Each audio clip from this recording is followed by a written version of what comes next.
Hello guys, welcome to my news channel reasoning master 02, जहाँ पे हम आपको बताने वाले हैं कि ये जो आपका SIR जो अभी हो रहा है, तो ये SIR जो हो रहा है इसका फॉर्म कैसे भरेंगे।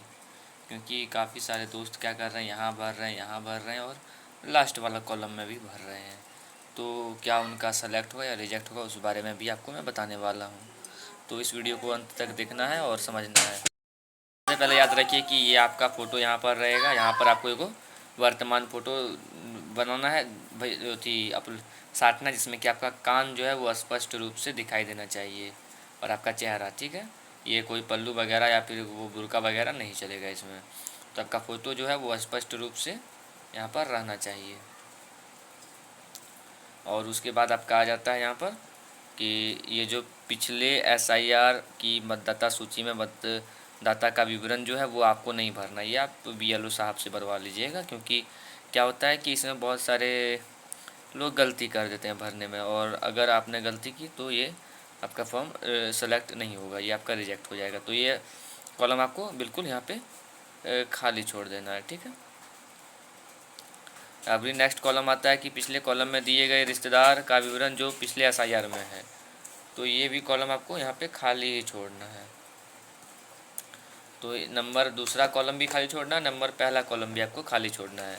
पहला दूसरा कॉलम खाली छोड़ के यहाँ पे आप ये तीसरे नंबर पे देखिएगा विधानसभा क्षेत्र संख्या, ये भी आप हो सके तो खाली ही रखिएगा, ये BLO से पूछ के भरिएगा।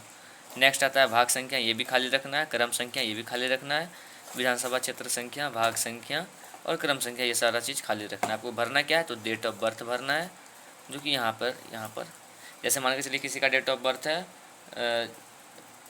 2/4/2000, तो वो ऐसे भरेगा। आधार नंबर वैकल्पिक है, तो आधार नंबर 12 को होता है, तो आधार नंबर अपना यहाँ पे जो भी होगा वो लिख लीजिएगा। उसके बाद मोबाइल नंबर भी आपको भरना है, तो मोबाइल नंबर जो होगा वो आप यहाँ पे अपना डाल लीजिएगा, ठीक है। फिर आता है पिता या अभिभावक का नाम। किसी का अभिभावक दादाजी है तो किसी का पिताजी है, तो आप अपना पिताजी का यहाँ पे नाम लिखिएगा,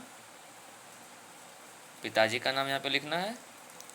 और यहाँ पे है कि पिताजी अभिभावक का एपिक नंबर यदि उपलब्ध हो, तो अगर आपके पास आपके पिताजी का एपिक नंबर है तो यहाँ पे आप डाल दीजिएगा, ठीक है। अगला आता है माता का नाम, तो माता का नाम जो भी है आपका वो यहाँ पे डाल दीजिएगा, माँ का नाम। उसके नीचे का कॉलम है माता का एपिक नंबर। एपिक नंबर किसको बोलते हैं, तो एपिक नंबर होता है आपका वोटर कार्ड में जो नंबर रहता है वो वाला। यहाँ पर जैसे एपिक नंबर अभी सबका होगा, इस जगह का एपिक नंबर है, यही एपिक संख्या यही है। मानी वोटर कार्ड का जो नंबर रहता है वो एपिक संख्या कहलाता है।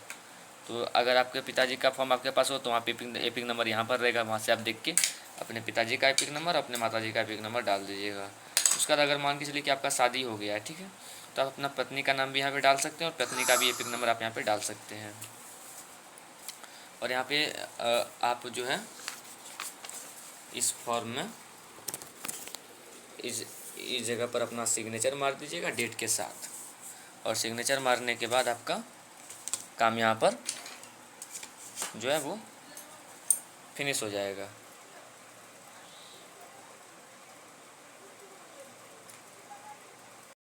रहता है कि मान के चलिए कि आप गांव में नहीं, आप गांव से बाहर हैं, तो आपका काम कैसे होगा। गांव से अगर बाहर हैं आप, तो आप अपने किसी दोस्त या रिश्तेदार या फिर घर वाले को कह के अपना एक वर्तमान फ़ोटो आप भेजिए घर से किसी को। वर्तमान फ़ोटो भेज के वो वहाँ पे अपना साइन कर देंगे, जो भी आपको आपका फॉर्म जमा देंगे और आपका काम हो जाएगा। तो आपको इसके बारे में और क्या जानकारी चाहिए आप कमेंट कर दीजिएगा, आपको मिल जाएगा।